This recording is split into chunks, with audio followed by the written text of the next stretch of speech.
সফলতার দিকে এসো। এই নামাজের ভিতরে দুনিয়াতে সফলতা, কবরতে সফলতা, হাসরেতে সফলতা, পুলসেরাতে সফলতা, জাহান্নাম থেকে মুক্তির সফলতা, এ বিরাট সফল নিয়ে নামাজ এসেছে। ওর কাছে হাজিরি দাও। এবার আল্লাহু আকবার, আল্লাহু আকবার, আল্লাহ বড়, আল্লাহ বড়। তুমি মসজিদ থেকে বেরিয়ে যাও, লা ইলাহা ইল্লাল্লাহ, আল্লাহ ছাড়া কোনো মাবুদ নাই।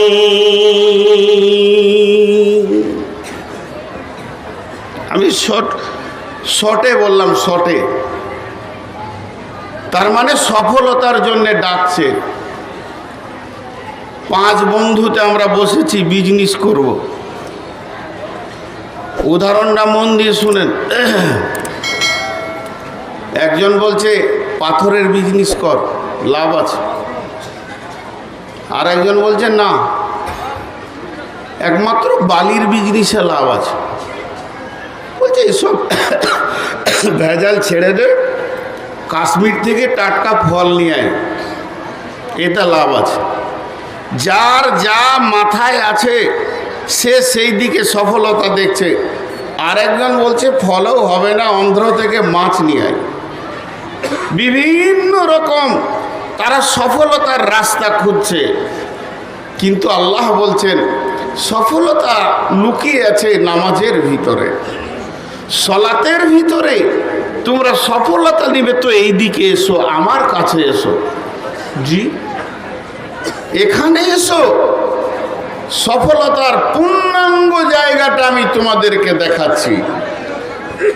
কিন্তু এতক্ষণ গবেষণা করলাম, আসল জায়গাতে গিয়ে পৌঁছালাম না। একটা উদাহরণ দিলে বুঝতে পারা যায়। কদিন আগে কাবিলপুরে এই চিন্তামণি ফতেপুরে বক্তব্য রাখলাম। বক্তব্যের বিষয়বস্তু ছিল আজকে মুসলমানদের এত বিপর্যয় কেন, কেন এই অবস্থা? তার একটাই কারণ। কারণটা কি? আপনি একটা কাগজ আর কলম নিয়ে বসে যান, ভারতের যত মন্ত্রী আছে কেউ এদের ওপরে রাজি নাই। এদের ওপরে কেউ রাজি নাই।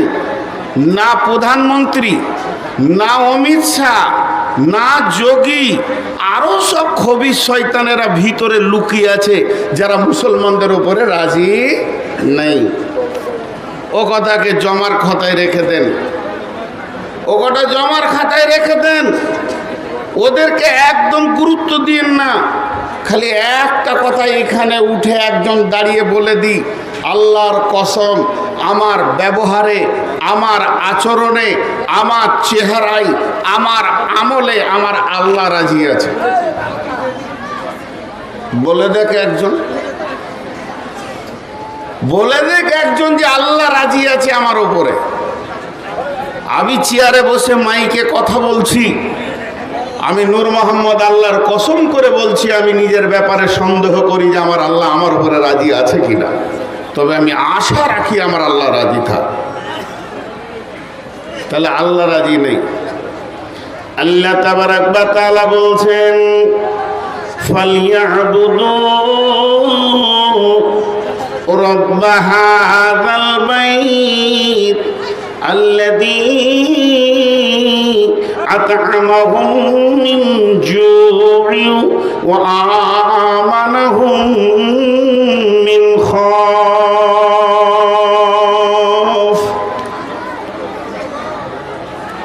এইটা কাবাকে কেন্দ্র করে নাজিল হয়েছে, কাবা ঘরের দিকে। এখন আপনাদেরকে আমি একটা কথা জিজ্ঞেস করি, এই ঘরটা কি? মাদ্রাসা। এই ঘরটা কি? আরো কিছু। পাশের ঘরটা কার? আব্দুল সালামের। ওই ঘরটা কার? হবিবুর রহমানের। এই ঘরটা কার? সেলিম উদ্দিনের। সব ঘরের মালিকের নাম বলছেন আপনারা। একবার মসজিদের দিকে যদি আঙুলটা দিয়ে বলি, ঘরের মালিকের নাম কি? জোরে বলেন, ঘরের মালিকের নাম কি? এটা জোরে বলা হলো। ঘরের মালিকের নাম এবার এই ঘরের দিকে আঙ্গুল তুলে আমি ওই আয়াতটা পড়ছি, ফালিয়াবুদু রাব্ব হাযাল বাইত আল্লাযী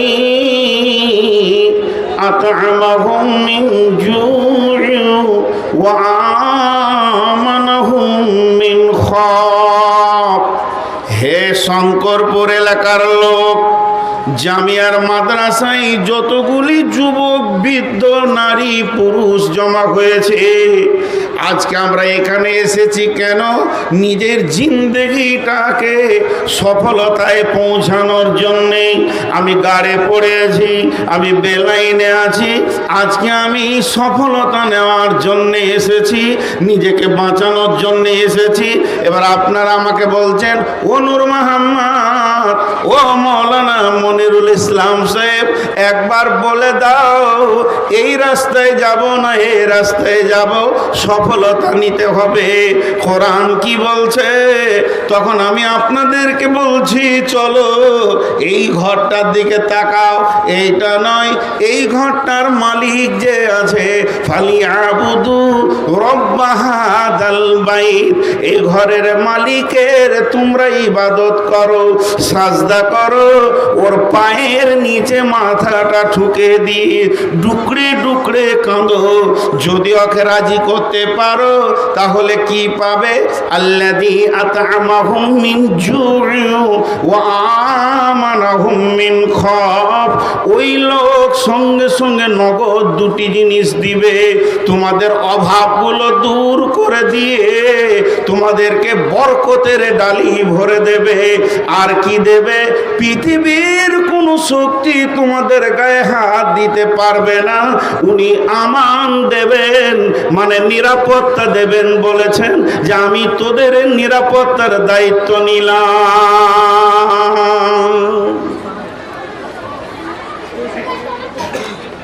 কে কার কথা শুনে? আপনারা একটু বোঝার চেষ্টা করেন। আমার বড় ভাই আপনাদেরকে আল্লাহর কথাটা তর্জমা করে শুনিয়ে দিলেন, চল বাঁচবি, বিজেপি মারবে না, বজরং মারবে না, শিবসেনা মারবে না, তৃণমূলও তোর বিরুদ্ধে কিছু করতে পারবে না, কলকাঠিটা তার হাতে আছে, চোখে রাজি করে নি সবাই মিলে। তখন যুবকের দল বলছে, ছাড় ওর ভ্যাড় ভেড়ানি কথা, পার্টিতে ভালো করে জম, পার্টিকে দাঁড় করাতে হবে, তবেই জানে বাঁচবি। তৃণমূল যদি থাকে তাহলে মুসলমানদের রেহাই আছে, এটা বলা শিরকের কথা, একমাত্র আল্লাহ বাঁচাবে। কিন্তু ওটা কানে নিলাম না। একটা উদাহরণ দিলে বুঝতে পারবেন। উদাহরণ, 3 বন্ধুতে বোম্বাই গিয়েছে বেড়াতে, গোটা বোম্বাই 3টে হলো হাড় কিপটে মাল, 1 টাকা খরচা করে না, হেঁটে হেঁটে বোম্বাই ঘুরছে, হেঁটে হেঁটে ঘুরে খালি দেখছে, এই দেখছে ওই দেখছে। রাত যখন 12টা তখন বলছে এবার শুই। কোথা শুবি? যেখানেই যেছে পুলিশে মারছে। তাহলে একটা হোটেলে যেতে হবে। একটা হোটেলে গিয়ে বলছে ভাই রুম খালি আছে, বলে বুকিং। আর একটা গেল বুকিং, বেজে গেল 1:30টা। হোটেলওয়ালা বলছে ভাই একটাই সিট খালি আছে, সেটা হলো প্রায় 50 তলা উপরে, লিফটটা খারাপ, ওখানে যদি চাবিটা লেন দিতে পারবো, ওখানটা দিতে পারবো, হলো ভাড়া যাই হোক দেবেন, যেটা মন যাবে দেবেন, থাকবেন। 3 বন্ধুতে বলছে চ, উঠতে যা সময় লাগবে, একবারে বেলা 3টে পর্যন্ত ঘুমিয়ে নিয়ে শোধ করে নিব, চ। আর ভাড়া তো যাই ইচ্ছা। 2 জন গল্প বলছে উঠছে, গল্প বলছে উঠছে, আর মাঝে একটা তোতলা আছে, তোতলা, ও খালি মাঝে মাঝে বলছে শোন শোন বলছে। তখন এরা 2 জন বলছে চুপ, আবার গল্প, আবার গল্প, আবার গল্প। আর এই যখনই বলছে শোন চুপ, এর কথা লেই না। এই করতে করতে 69 তলা চলে গেছে, আর 1 তলা আছে। সিঁড়ির কোণে দাঁড়িয়ে লম্বা লম্বা নিঃশ্বাস নিচ্ছে, দিয়ে বলছে আচ্ছা তোতলার কথাটা একবার শুনি, বল। বলছে শোন, চাবি আনা হয় না। এতক্ষণে শুনলি, বা এতক্ষণে শুনলি রে। চাবিটাই আনতে ভুলে গেছে। আল্লাহ তাবারক ওয়া তাআলা বলছেন, তোদের সফলতা পৃথিবীর কোন রাজনৈতিক দল দিতে পারবে না। তোদেরকে শান্তি দেবে কে? তোরা শান্তি পাবি কোথায়? ওয়াদাল্লাহুল্লাযীনা আমানু মিনকুম ওয়া আমিলুস সালিহাতি লা ইস্তাখলিফান্নাহুম ফিল আরদি কামা ইস্তাখলাফাল্লাযীনা মিন ক্বাবলিকুম। একটু ধ্যান দিই কথাটায়, আপনারা আমার সঙ্গে উত্তর দেন। গোটা কোরআনে একটা মিথ্যা আছে? আস্তাগফিরুল্লাহ। একটা জের যাবার ভুল আছে? আল্লাহ একটাও, বলতে লজ্জা লাগছে কিন্তু বোঝানোর জন্য বলছি, কোনো ভুল কথা বলেছেন কোরআনে? জি না, সব ঠিক।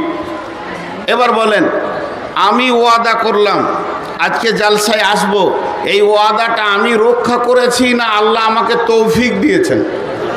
আল্লাহ তৌফিক দিয়েছেন। আল্লাহ যদি তৌফিক না দিত তো রাস্তায় পড়ে থাকতাম। তাহলে মানুষ যে যা ওয়াদা করবে তৌফিক চাইতে হবে আল্লাহর কাছ থেকে, সাহায্য চাইতে হবে সেটা পুরা করার জন্য। কিন্তু আল্লাহ যদি ওয়াদা করেন, জোরে বলেন, আল্লাহ যদি ওয়াদা করেন, আল্লাহ কি কারো কাছে তৌফিক চাইবে? না, আল্লাহ নিজেই সক্রিয়। আল্লাহর ওয়াদা ফেল হবে এরকম মনে হচ্ছে কাউকে? এতটি লোক একজন হাত তুলে বলেন যে হ্যাঁ আল্লাহর ওয়াদা ফেল হতে পারে। হবে না। সেই আল্লাহ কি ওয়াদা করছে দেখেন, ওয়াদাল্লাহুল্লাযীনা মিনকুম ওয়াদাল্লাহুল্লাযীনা মিনকুম। আল্লাহ তাবারক ওয়া তাআলা বলছেন, আমি তোদের সঙ্গে ওয়াদা করছি রে, যিনি আমাদের মাবুদ, যিনি আমাদের রব, যিনি সত্যর সত্য, মহাসত্য, তার উপরে সত্য কিছু নাই, সত্যের শেষ আল্লাহ। সে রব বলছেন, ওয়াদাল্লাহুল্লাযীনা মিনকুম ওয়া আমিলুস সালিহাতি। রে মুসলমান, তোরা ভালো আমলে ঢুকে যা। যখনই তোরা ভালো আমলে ঢুকে যাবি, যখনই তোরা তওবা করে নিবি, 100-তে 100 জন মসজিদের ভিতরে ঢুকে যাবি, তা আমি কি করব? লা ইস্তাখলিফান্নাহুম ফিল আরদি কামা ইস্তাখলাফাল্লাযীনা মিন ক্বাবলিকুম। যেমন আমি পৃথিবীতে পূর্বে বিজয়ী দেখিয়েছি, আজকেও তোদেরকে বিজয়ী দেখাবো। অর্থাৎ শুনেলে, আজকে রাত্রিতে যখন ঘুমাবি তখন দেখবি ভারতবর্ষের গদিতে একজন হিন্দু RSS বেঈমান বসে আছে। সকালবেলায় উঠবি তো দেখবে একটা পাক্কা ইমানদার 5 ওয়াক্তের মুসল্লি বসে আছে। আমাকে কোনো ব্যালট লাগবে না, আমাকে কোনো ভোট লাগবে না, আমাকে ইলেকশন লাগবে না। আমি রব সেকেন্ডের ভিতরে হুকুমতকে, ক্ষমতাকে চেঞ্জ করে দিতে পারি, যেমন এর পূর্বে করেছিলাম। কেমন করে করবে? মনে মনে হচ্ছে কেমন করে করবে, কেমন করে করবে? আল্লাহকে বেশিক্ষণ লাগে না। বাহরাইন সম্রাটের যদি ঘটনাটা লম্বা, আমি ধরছি না। একজন সাহাবী 30 জন সঙ্গে করে নিয়ে, 29 জনকে সঙ্গে করে নিয়ে 30 জন যখন সম্রাটের দরবারে পৌঁছালো রসুলের চিঠি নিয়ে, শুধুমাত্র একজন সাহাবীর চরিত্র দেখে, এদের ব্যবহার দেখে বাহরাইন সম্রাট কালেমা পড়ে নিলেন। তো আল্লাহ তাবারক ওয়া তাআলা এতগুলি মুসলমানের মুখ পানে তাকিয়ে মুদিকে আল্লাহ হেদায়েত দিয়ে দিবে। ওই থাকবে, ওকে আল্লাহ হেদায়েতের দরজা খুলে দেবে। যে উমর রসুলের জান আনতে গেছিল, সেই উমর রসুলের পাহারাদার হয়ে গেল সারা জীবন। এটা আল্লাহকে বেশিক্ষণ লাগে না। কিন্তু আমাদের কামিয়াবি খুঁজছি আমরা অন্য জায়গায়, আছে যে জায়গায়, সে জায়গায় আমরা খুঁজছি না। জি, আল্লাহ আবার কেমন বলছেন দেখেন। আল্লাহর কথাগুলো কত সুন্দর, কত রচনা শৈলী সুন্দর। বিসমিল্লাহির রহমানির রহিম। والشمس وضحاها والقمر إذا تلاها والنهار إذا دلاها والليل إذا يغشاها والسماء وما بناها والأرض وما طحاها ونفس وما سواها فألهمها فجورها وتقواها قد أفلح من زكاها وقد خاب من دثاها।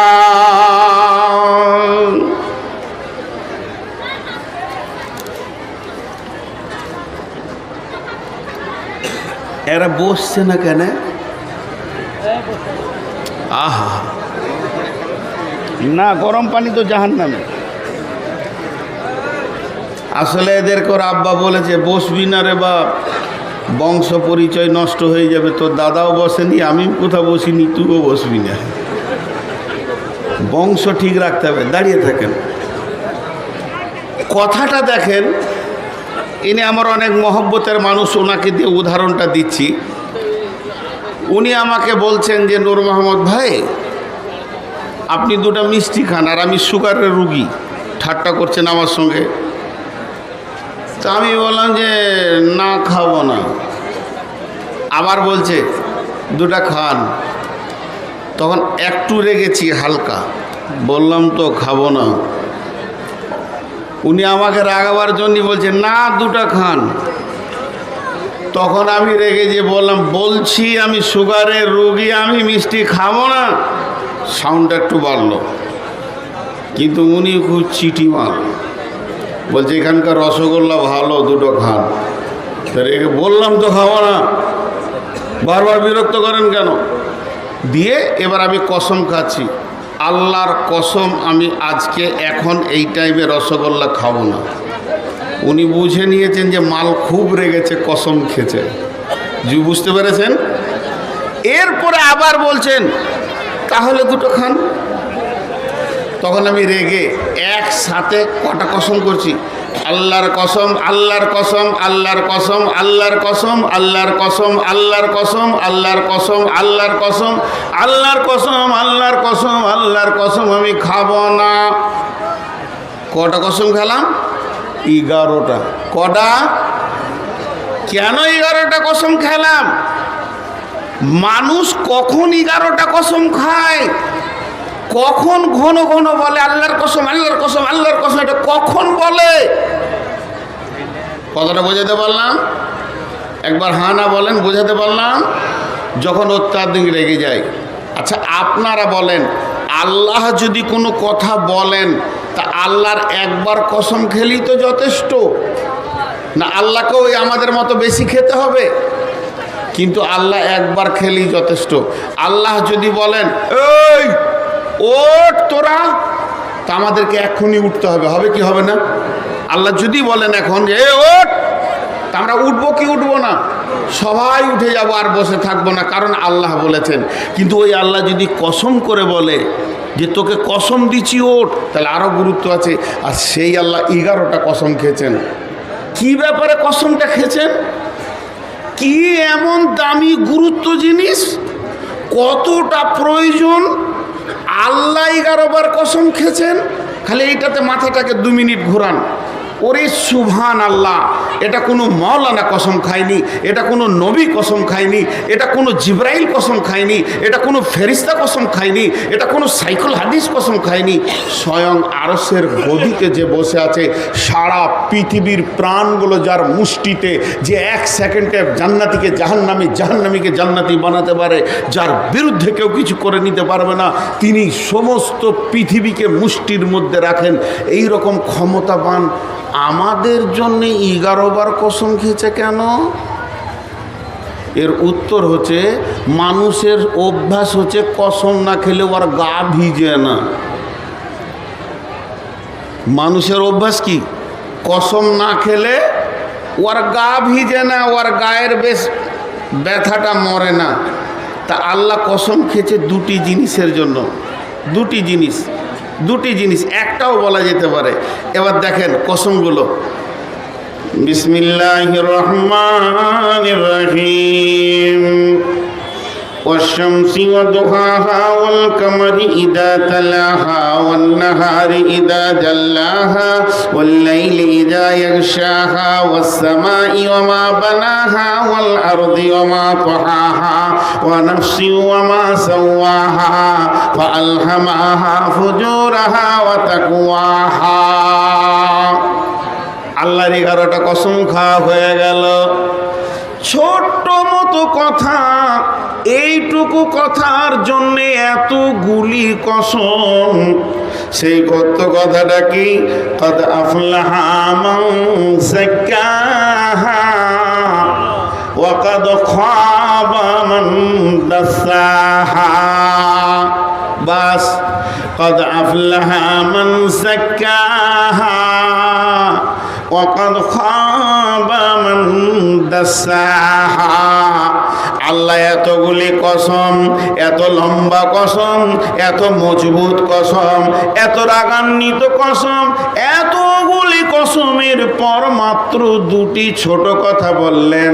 এক নম্বরে বললেন যে লোকটা পাক হবে, পাক মানে পবিত্র থাকবে, সে সফলতা পেয়ে যাবে। আর যে লোকটা না পাক থাকবে ওই লোকটা ফেঁসে যাবে, ওই লোকটা একদম বিপদে পড়ে যাবে, ও সফলতা পাবে না।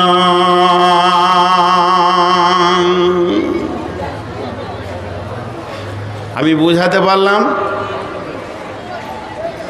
এতগুলি লোক একবার বলেন যে পাক থাকবে সে কি হবে? সফল হয়ে যাবে। আর যে না পাক থাকবে সে কি হবে? ফেঁসে যাবে। আর একবার বলছি, যে পাক থাকবে সে কি হবে? সফল হবে। আর যে নাপাক থাকবে সে কি হবে? ফেঁসে যাবে। আমি আর বড় ভাই দুজন হাঁটছি মসজিদের দিকে, গেটে গিয়ে ছাড়াছাড়ি। উনি ঢুকে পড়লেন, আমি ঢুকলাম না। নূর মোহাম্মদ এসো। না, আমি নাপাক আছি, আমি নাপাক আছি, আমি আর ঢুকলাম না। দুটি মেয়ে একসঙ্গে মসজিদের দিকে হাঁটছে, একটা মেয়ের মেন্স হয়েছে, একটা হয়নি। ও ঢুকে গেল, এই ঢুকলো না, বলে আমি নাপাক আছি। যে নাপাক হলো সে পেছিয়ে গেল গেট থেকে, আর যে পাক হলো সে ঢুকে গেল। তো আল্লাহ বলছে একদিন সফল আর অসফলের বিচার হবে। সেই দিন বাঁচবে কে? যে পাক থাকবে, পবিত্র থাকবে, ও বেঁচে যাবে। আর যে নাপাক থাকবে ও কি হবে? ফেঁসে যাবে। আমার সঙ্গে কথার উত্তর দেন, তাহলে সামনের দিকে এবার আগাবো। সফলতা পাবে কে? যে পাক থাকবে। আর যে নাপাক থাকবে সে কি হবে? ফেঁসে যাবে। বুঝে ফেলেছেন? তাহলে আর জালসা শুনতে হবে না। এখন সোজার উঠে পড়েন, গামছা নিয়ে একদম নদীর ধারে, নদীতে চলে যান, পুকুরে চলে যান, সাবান নিয়ে মাথা থেকে পা পর্যন্ত ময়লাকে কুচলে তুলে পরিষ্কার পরিচ্ছন্ন হয়ে যান, জান্নাত পেয়ে যাবেন। জান্নাত পেয়ে যাবেন। মা বোনেরাও বাড়ি চলে যান, গোসল টোসল করে পরিষ্কার পরিচ্ছন্ন হয়ে একবারে লিপস্টিক লাগিয়ে গেলেন, জান্নাত চলে যাবেন। কারণ আল্লাহ বলেছেন যে পাক থাকবে সে বেঁচে যাবে, যে না পাক থাকবে সে ফেঁসে যাবে। ব্যাখ্যা বুঝতে ভুল হচ্ছে, ব্যাখ্যাটা বুঝতে ভুল হচ্ছে, কোনো সময় বুঝতে ভুল হয়। জি, আল্লাহ রসুলের দুটা বিবি ছিল, সবসময় হাঁড়ির পাশে হাঁড়ি যেমন খাটার খাটার খাটার খাটার লেগে থাকতো। ওই দুজনাকে আয়েশা আর জাইনাব, আয়েশা আর জাইনাব।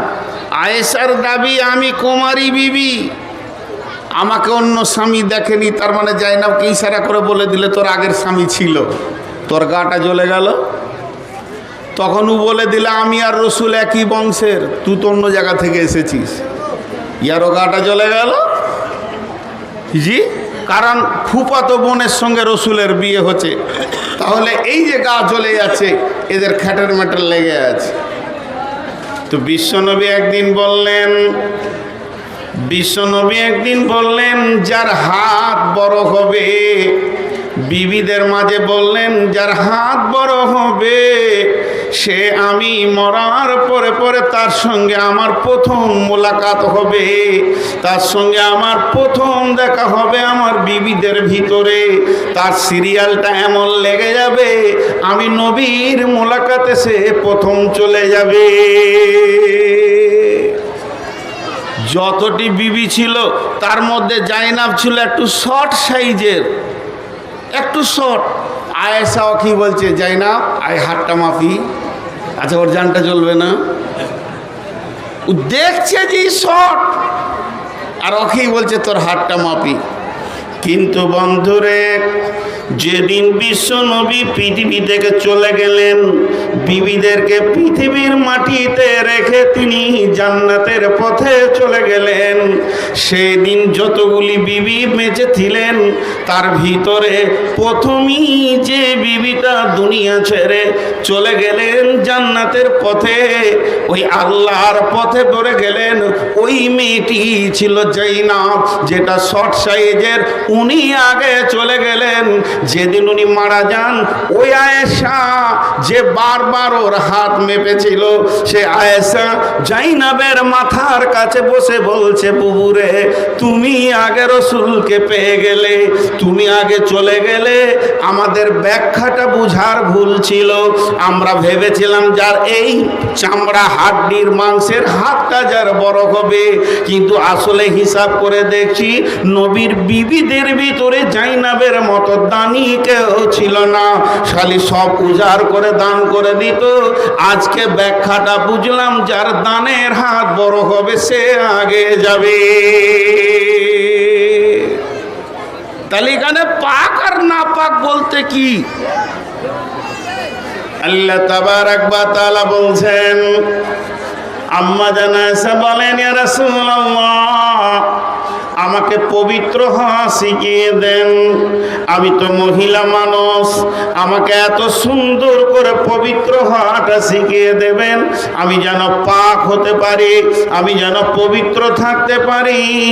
তখন বিশ্বনবী বলেন, আয়েশা রে, সব থেকে বড় পবিত্র হলো রুজিকে পাক করা, রুজিকে পাক করা, হারাম থেকে নিজেকে বাঁচানো।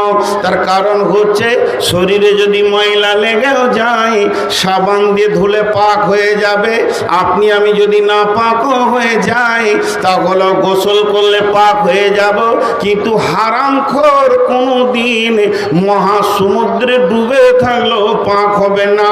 হারামখোরকে পাক করার একটাই রাস্তা, ও আমার মা, ওরে আমার বোন, সোনার ভিতরে খাদ ঢুকে গেলে যতক্ষণ পর্যন্ত অ্যাসিডে বা আগুনে না নিয়ে গেছে, আসল সোনা বের হবে না। হারামখোরকে পবিত্র একটা জিনিসে করতে পারবে, তার নাম হলো জাহান্নামের আগুন। এর জন্য আমার আল্লাহ বলছেন, পৃথিবীর বুকে যত হারাম আছে তার থেকে তুই নিজেকে বাঁচা। খবরদার হারামের দিকে যাবি না, হারাম খাবি না, হারাম চিন্তা করবি না। কদ আফলাহা মান যাক্কাহা, যে নিজেকে হারাম মুক্ত করতে পারবে ওই লোকটা বেঁচে যাবে, কামিয়াবি পাবে, সফল কাম হবে। ওয়াকাদ খাবা মান দাসাহা, আর যে লোকটা হারামের সঙ্গে গোলতাল মিলিয়ে জীবন কাটাবে, ওই লোকটা কোনোদিন পাক হতে পারবে না।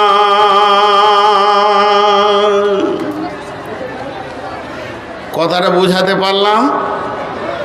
আরে হ্যাঁ না বলে না? সুদ খোয়া হালাল না হারাম? হালাল। মাশাআল্লাহ, এই গাঁয়েই বাস করবো রে ভাই। আপনি এগুলো শিখাচ্ছেন নাকি? দেখেন ভালো মৌলবি পেয়েছেন আপনারা। সুদ খোয়া, সুদ খোয়া হারাম। তো সব থেকে বড় সুদখোরের নাম হচ্ছে হজরতে আব্বাস রাদিয়াল্লাহু তাআলা আনহু, রসুলের নিজের চাচা। আরবে এত বড় সুদখোর আর কেউ ছিল না, বুঝছেন? কিন্তু হজরতে আব্বাস যখন কালেমা পড়লেন, নিজেকে পবিত্র করতে গেলেন, রাসূলুল্লাহ সাল্লাল্লাহু আলাইহি সাল্লামের কাছে তৌহিদের পানিতে গোসল করতে গেলেন, তো উনি আল্লাহ রসুলের কাছে কালেমা পড়লেন, আশহাদু আল্লা ইলাহা ইল্লাল্লাহু ওয়া আশহাদু আন্না মুহাম্মাদান আবদুহু ওয়া রাসূলুহু। কালেমা পড়া হয়ে গেল। কালেমা যে শেষ হয়ে গেল, বিশ্বনবী ঘোষণা দিয়ে দিলেন, ও আরবের মাটির লোক, আমার চাচা এতদিন বেঈমান ছিল, সে সুদের ব্যবসা করেছে, আজকে সে কালেমা পড়ে নিয়েছে, আর আমার চাচা সুদ খাবে না এমন গোসল করেছে, আর ময়লার সঙ্গে নিজেকে মিশাবে না। অতএব তোমরা যারা আমার চাচার কাছে টাকা ধার নিয়েছো সুদের ওপরে, তারা আজ থেকে শুনে নাও, তোমাদেরকে আর সুদ লাগবে না, শুধু আসলটাই দিলে হয়ে যাবে। এই ঘটনা যখন বিশ্বনবী বলে দিলেন আরবের লোককে, তখন একজন দৌড়ে গিয়ে বলছে, ও আব্বাস, তুমি কি বড় লস করলে আব্বাস, তোমার ভাতিজা, তোমার ভাইপো, তোমার ভাস্তা এমন ঘোষণা করে দিল মজলিসে, আমার চাচার আর সুদের টাকা লাগবে না, তোমার তো লাখ লাখ টাকা লস হয়ে গেল। হযরত আব্বাস যে ঘোষণা দিতে, ও আরবের লোক শোনো, মক্কার লোক, মদিনার লোক শোনো, আমি এতদিন বেঈমানি জগতে ডুবেছিলাম, মুশরিকের চেম্বারে ডুবেছিলাম, এত জঘন্য জায়গায় ডুবেছিলাম, ওই জন্য আমার হাতে পায়ে যেমন পায়খানা পেশাব লাগে, সুদ মদ সবই লেগেছে। আজকে আমি তৌহিদের পানিতে গোসল করে নিজে পবিত্র হয়ে গেছি, আর আমার গায়ে ময়লা নাই, এক তিল ময়লা নাই, আমি পরিষ্কার হয়েছি। আমার ভাতিজা আমাকে পরিষ্কার করে দিয়েছে, পূর্বের গুনাহ আমার মাফ হয়ে গেছে, আমার গায়ে একটা কলঙ্কের দাগ নাই। তো আমি আল্লাহ পেয়েছি, রসুল পেয়েছি, পবিত্র দিন পেয়ে গেছি। এই খুশিতে আমার ভাতিজা যে ঘোষণাটা করেছে সুদ লাগবে না, আসলটা লাগবে, যোগ্য ভাতিজা ঠিক কথা বলেছে, তবে আমি আর একটু অফার দিছি, আমি আসলটাও মাফ করে দিলাম। ঈমান আনার সঙ্গে সঙ্গে কাজ কেমন? তাহলে বলেন, এদের সাবানটার ভিতরে কয়লা ছিল না, কাপড় কেচেছে, কাপড় সাফ। আর আমি নামাজি, আমি পরেশগার, আমি আলদাবাই, আমি মিথ্যা বলি, আমার সুদের ব্যবসা আছে, আমার এনজিও আছে, আমার অনেক গ্রুপের সঙ্গে টাকা দেওয়া আছে মা বোনেদের, অথচ ও নামাজি। আচ্ছা বলেন, ও পবিত্র আছে? সাদা কাপড়ে পেশাব পায়খানা সব কিছু লেগে আছে। আল্লাহ বলছে তুই ফেঁসে গেছিস, হয় পরিষ্কার সাদা হ, আর না হয় ময়লা নিয়ে থাক। আপনাদেরকে বোঝাতে পারলাম? আমি এতক্ষণ কি বুঝালাম? টোটাল আমার বক্তব্য আমি 1 ঘন্টা দিয়ে ফেলেছি। 1 ঘন্টায় আপনাদেরকে কি দিলাম? যদি এখন জালসাটা বন্ধই হয়ে যায় বা আমি মারা যাই, আগামী কাল সকালে আপনার বিআই আপনাকে ফোন করে বলবে, ভাই জালসাটা হলো? বলে হ্যাঁ হয়েছে। ভাই নূর মোহাম্মদ এসেছিল? বলে হ্যাঁ এসেছিল। তো মারাই গেল। তো উনি বক্তব্য রেখে গেছেন মাত্র 1 ঘন্টা। 1 ঘন্টায় আপনি কি পেয়েছেন? আপনি বলবেন আমি 1 ঘন্টা তো ওনার কাছ থেকে একটা জিনিস পেয়েছি। আল্লাহর কাছে যদি সফল পেতে হয় তো নাপাক হারাম থেকে নিজেকে বাঁচাতে হবে। যে হারাম থেকে বাঁচবে সে সফলতা পেয়ে যাবে। আর সফলতাটা কত গুরুত্ব, সফলতাটা কত গুরুত্ব, সফলতাটা কত গুরুত্ব, সফলতাটা কত গুরুত্ব। ওহি বন্ধ হয়ে গেছে, নতুন হাদিস তৈরি হচ্ছে না, কিন্তু আল্লাহর তরফ থেকে সফলতার ডাক প্রতিদিন 5 বার চলছে। চলছে কি চলছে না? এরা হ্যাঁ না বলে না। আর ওই বেটা ছেলেটি ওই দিকে দাঁড়িয়ে আছে, তোদের শাশুড়ি ওই দিকে আছে নাকি রে? বেয়াদবের দল, পানি খায় আছে বলে। বাস আর কতক্ষণ? 10 মিনিট নাকি? আমার কতক্ষণ? তার কতক্ষণ? ওগুলো বকেন না তো। আর কত আমাকে তো দুটো কালেকশনও করতে হবে, সময়টা বলবেন তো সেরকম করে হবে। দেখেন উঠছেন কে? ওই মিয়া বই গেছেন বাংলাদেশের ভাষা। জি বসেন বসেন। হ্যাঁ কি হলো? ওরা বসবে না, বসিয়েন না ভাই, হাতগুলো ধরে বলছি। যদি বসে যান তা আপনাদের মান সম্মান চলে যাবে, কারণ আপনার বাপ দাদারা জীবনে বসে নাই। ওই ওই মোবাইলওয়ালা তুই আগে বস। আর এখানে মোবাইলওয়ালারা এমন করে মোবাইল দিয়েছে, সাবুদ্দিন এটা মোবাইলগুলো এদিকে আনতে আনতে কত দূরে এনেছে, এখানে রাখলেই হতো। আর বলবো না কিছু। জি আপনারা আমার সঙ্গে দু তিনটি প্রশ্ন করে আমি জানবো যে এত দূর কি বুঝলেন। সফলতার ডাক বন্ধ হয়েছে? বলেন বন্ধ হয়েছে? আর যে নিজেকে সমস্ত হারাম থেকে মুক্তি করতে পারবে সে বেঁচে যাবে, সফলতা পাবে। আর যে গোলতাল মিলিয়ে থাকবে ও পাবে না। এই